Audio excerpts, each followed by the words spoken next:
Hello, in this video we are going to solve this digit recognizer challenge on Kaggle using the TensorFlow and Keras. And for that we need to do some coding, but before that I want to show you my summation on this challenge.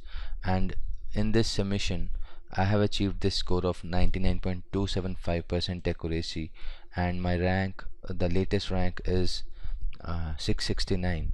Okay, it took me 13 attempts, but I have done some hyperparameter tuning and got my rank till 669. Even you can try and give your best shot.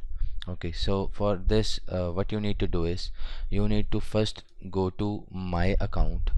Within my account you need to download this API, create new API token. Once you download that and put it on your Google Drive maybe, so what you can do is you can go to Google Colab, and within Google Colab you will see that after mounting your Google Drive from this point, I have already mounted it, that's why it is showing unmount drive, but you can use this folder and mount your drive directly. So within this drive, my drive, so kaggle.json file is the file which I have downloaded my API.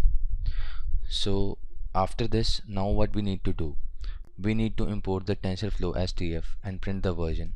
And after printing the version, which I got as 2.3, download the Kaggle challenge dataset. Now within this dataset there is a there are multiple files. There is a train.csv, there is test.csv, and the sample summation.csv.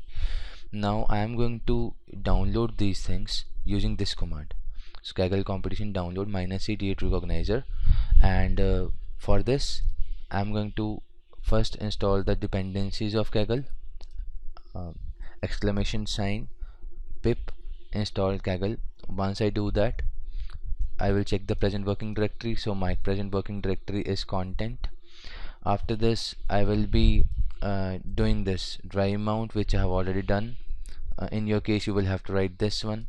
Okay, and once you drive mount, uh, either you can do it from these commands or you can directly do it from this point. So there are two methods. If you do not do from this point, if your Google Drive is different from your current Google Colab account, so you might want to use this technique. Okay, so once you have mounted, what you can do is you have to do these things, this command, and then the copy command of copy this content and put it into this part, and then change the permission. Okay, 600 is the permission, change mode, and in this folder we were putting kaggle.json, which we downloaded the API. Okay, after that downloading the competition dataset, so it can be done by this thing which I showed you earlier also. So once you are done with this, now you need to unzip it. So I have put it as a comment, but you can use it as this part. And when you do this, obviously then there will be some unzipping and you will get this thing, these two files will be there, and you have to remove the test.csv.zip file which will be there after you download. So you need to remove the zip files. This part is optional. You can do this or not, the answer will be there, but I removed the extra files from here. So in my case it was showing csv.zip also. Okay, so I removed them.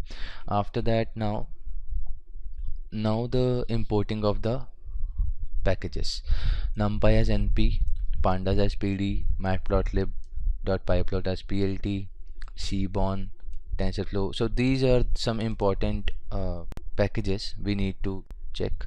And I'm also printing what are the different files available inside this content folder.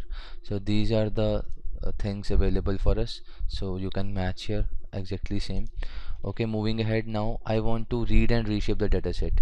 So initially when I read the train dataset, these can be read by using read csv command, and after reading both of them I saw the head file. So to check the head file you can use this command of train.head function, and within this you will see that the label, the prediction part is in the first column, and then pixel 0 to other pixels are available, right? So if you see the dimension here, the train.csv has the dimension of 785 columns, you can see here. Similarly in test there are 784 columns. Obviously the label part is missing, which we have to predict and submit on Kaggle. And once we see this part, it is very clear that my first thing is the label. So I need to segregate these two things. So the label should be in the train Y part, and the rest of the pixels, all the columns, should be in my train X part. We need to check the shape also.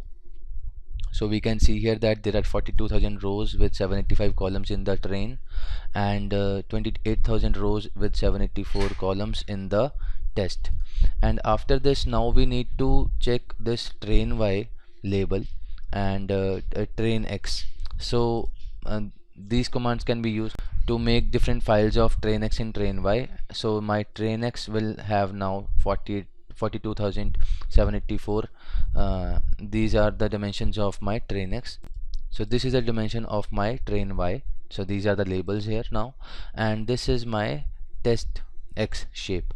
Okay, so all these can be printed using this, and it can be visualized as this. And after that, now I want to do the reshaping. So for the reshaping, what I am doing is I am converting that 784 pixel into 28,28,1. So because I want to use this as a grayscale image, and within that image I will be applying CNN. So that's why I have converted these 784 values into 28,28,1. So this is the dimension of image. And after this, we are also doing the normalization, dividing the every pixel value with 255 in the case of train and test, and also checking the shape. So after this one, we need to do this one hot encoding, because we need to convert, because we need to convert the labels into the 10 values. So I hope that you know one hot encoding. If the answer of the label is 9, so from 0 to 9 in an array, all the values will be 0 except the ninth index value. This is the technique to convert the label into categorical. And then printing the labels. Now we want to also verify that if we have converted it right. Now checking the head of the train label, initially the values of the labels are 1 0 1 4 0, and once we have converted to categorical, it is train Y now, and you can see that this 4 is written as this part. So obviously index 0 1 2 3 4. So you can see that all the labels have been converted into categorical, one after the other. After this, now defining the model. So in defining the model, I have used these layers. This is a convolution layer which is taking the input of 28,28,1, then converting, then again using the convolution layer with 32 and 3,3 filter. So max pooling has been applied, and then again 64 64 and max pooling. Then also the dropout. Now dropout is being used as a regularizer, and after that, again repeating the same 4 lines, just to make sure that my model can learn the things better, and flattening it to send it to the fully connected layer. Then I have used this dense layer, which will be a fully connected layer. Then the dropout I tried, but I removed it later on because I wanted the connections to be more, so I removed this dropout, but you can anyway try this dropout here also. Then I applied the dropout again to do the regularizer part.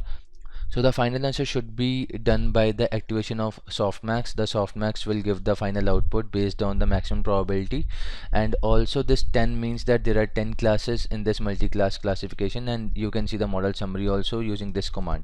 Now when you visualize this, you can do the mathematics behind this, and you will see that there are total of 3,54,922 parameters which are trainable.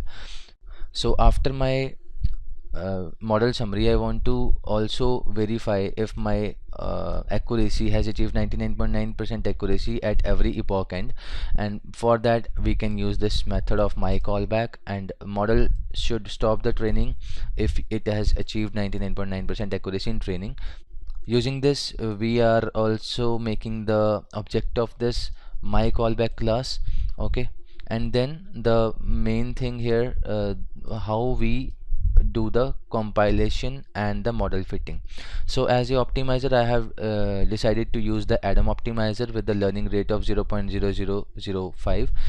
It was by default 0001. I have used 0005, and all these values are by default in the TensorFlow's documentation. Now because my optimizer has already been defined, we can do the model compilation by saying that optimizer is equal to optimizer. It will pick this part, and the loss is categorical cross entropy. This is categorical cross entropy because we are using one hot encoding. In case we were not using one hot encoding, it should have been the sparse categorical cross entropy, and the matrix equal to accuracy. So for the model fitting part, I am giving my inputs of train X and train Y. Batch size is 50, epochs are 20, and callbacks equal to callbacks. So this part is necessary to make sure that on every epoch and the accuracy is checked if it has crossed 99.9. Now my training took 5 seconds for every epoch. I have done it already for you. So my training accuracy can be seen improved every time. It is improving with every epoch. So by the end it has achieved 99.66% accuracy on the training. It has not achieved 99.9, so that's why it has not stopped the training till 20th epoch. In your case, might be you achieve better. Okay, so after this, for submitting the results, we need to predict them. We can use this function model.predict testx. Argmax is a function which is used even in the softmax. So the best accuracy will be selected and it will be put into the results, and then it has been converted to the series which has been named as label.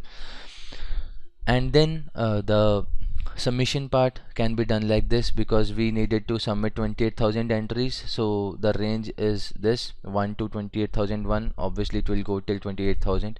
1 to 28,000 should be written in a range like this. And I mean, yes, you can go ahead and submit your Kaggle submission with this command. This can be also picked from this part. Go to submit predictions and you will find this command here. So you can use this command directly here. So I have exactly copied that command here and submitted my results. So these are the results that I have achieved 99.275 score. Okay, and also the ranking is quite good for me. So my entry is only 21 minutes old. So you can achieve the better accuracy. Maybe you can do a better optimization of your algorithm. So yeah, that's all. Thank you.